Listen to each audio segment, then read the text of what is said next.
another art which also is a protective for Silambam, where in ancient days they have also used basically the lake and the madu which they are using is built up with the horn, where it is also able to protect Silambam.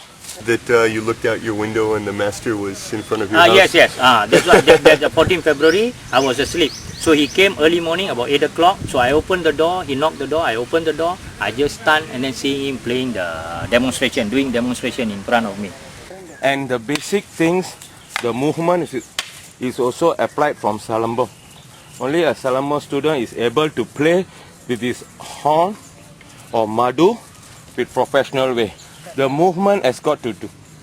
There have been various art with blocking, but when you look at the footsteps, you can find, he has got to move according to the Silambam stick in order to get block with that. And the blocking is also, you can see the squatting and the movement. What is he doing? Is also taking a target where the Silambam will hit, or the target which is going to direct to the opponent. So he will also get protected, by, thank you. So I didn't know what is Silambam all about, although my grandfather, all this, they know the art, but I'm not so well versed or something like that, I don't have any idea. So then he asked me, okay, then I was asking him how to learn this. I say, no, about basic, all this, then take about 7 years to pass all this. That's where I started. So I commit myself. By committing myself, I never go for any occasion. I never go for film. I never hear this, songs, radio, all I stop. Myself, I'll be training about 4 to 5 hours daily. Daily, I'll be training about 4 to 5 hours with him. I'll spend. And you're a vegetarian? Yeah, I'm a vegetarian. And do you drink alcohol? No. No. No smoking, no alcohol. Good. So no, I haven't tasted yet.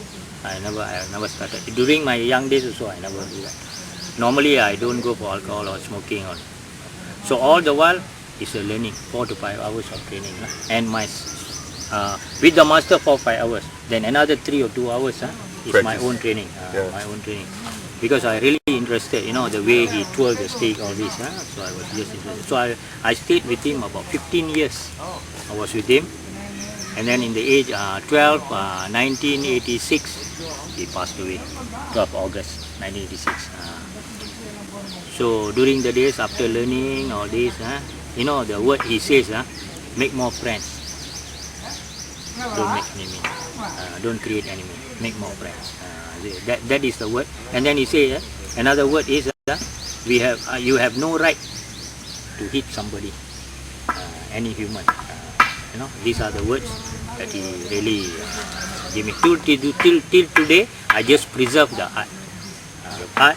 And then I've also teach nearly about 100 to 150 persons throughout whole Malaysia, and also the world. So they come here, and then I teach them the Dravidian. It is really preserved as an Indian art. It's a Dravidian culture art, as it is. Because you explained to me yesterday, you said that in India, the art is almost lost. Yes. If you say in India, yes. You know why? In India, it's almost lost because most of them, they don't have the syllabus. Starting syllabus. Whatever the master knows, he just teach, Yeah. But here, no. They has a basic line, from the basic, then you started. So intermediate, then advanced. You have the 3 things there: basic, intermediate, and advanced. And it takes 7 years. 7 years. 7 years. And one more thing I wanted to ask you about Donn F. Draeger. Donn F. Draeger. Okay. In the 70s. So in the 70s, I think my age will be around 16, 17, around that age. So I follow them. I follow my master. And then during the time that the first time I met him, he's real a gentleman and a honest and sincere man. So he's a very nice man. And then with him that I asked him, how do the Japanese can bring back, during the 200 years of this thing, how can they bring back the old system of martial art, system of fighting to the modern world? That's the time he was telling me, how it is done. So if suppose I train Watabichi, say for 1 month, so he say you extend that for 3 months for a new student, 3 months. So you teach in that way, and then you program it in such a way that it will become what we call a regular routine, of training. He's the one who just teach me because he do a lot of research. For the folks at home, Donn F. Draeger is one of my big heroes. He's the original martial arts Odyssey. He's an American military man. He lived in Japan for, 20 years something. And so he mastered many Japanese martial arts, but then he went all through Southeast Asia documenting the martial arts. And probably when you met him the last time was probably close to when he died. Probably I think in the 80s, I think so. Yeah, he was poisoned. He was studying in a martial art with some tribe, and they poisoned him, and he died about a year later. Yeah, in Indonesia. In Indonesia. See, during the day, after that, after he was not well, he came once to my place, my house. When he comes to Penang, he will visit my house first. He will come to my place. So during the time, I asked him, Sensei, what's wrong with you?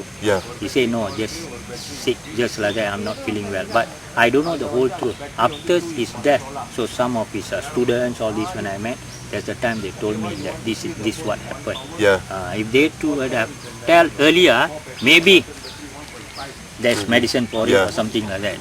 Apparently he was poisoned, and for a year he just went downhill, and then he died. But now, you told me the very first time he came, he challenged your master to the stick fight. That is in Logan Road. There during the time, master like Sensei Sami, Johnny Koo, Mr. Karuna, the Jodo masters, all are there. So that's the time he was telling my master that he will catch the stick. So the master said, okay, since you say you can catch the stick, so my master was doing the demonstration. So he tried with the Joe, and then he cannot make it. And then he tried with the samurai, the sword, what we call bokken. Bokken. He tried, but he couldn't do it. So then he really said, "Oh, this is a killing art." And what did he say? The famous "If I was reborn." Yes, he said, "If I was reborn, he liked to be as an Indian, born as an Indian." So he could learn the Silambam. Silambam, but he was learning from my master, every day about 1 hour. But the thing is, he's very stiff, so there's no agile movement in him. So it's very difficult for him to twirl. So when the stick will come here only, the stick won't be coming here. So I've been training. I was there to explain in English all this. So I gave him some explanation. What are the 96 pattern movement, all this. I was telling him. He's a great man. He's my hero. So, Master, would you like to give a final message to the people in the world? I'm saying martial art shouldn't be sport. It shouldn't be created as a sport. Martial art should be martial art. And then what I want is those masters who demonstrate the martial art should tell the world what is actually martial art is. The knowledge, the discipline, how it should be accepted as an art of self-defense. It's not to fight against human.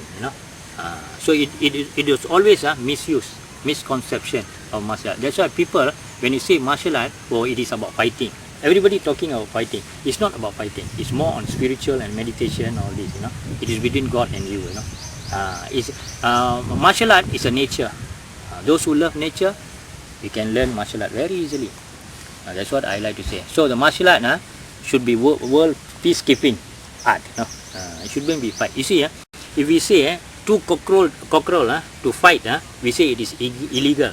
But in the name of sport, the humans are fighting. Okay. I'm Antonio Graceffo. That's it for this episode of Martial Arts Odyssey. We're still in Penang, Malaysia. We're learning Silambam. Grandmaster, thank you so much for everything. And as always, at the end of every episode of Martial Arts Odyssey, I tell you, get in the gym, do your sets, do your reps, do your road work.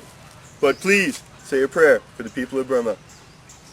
1, 2, 1, 2, 3, 4.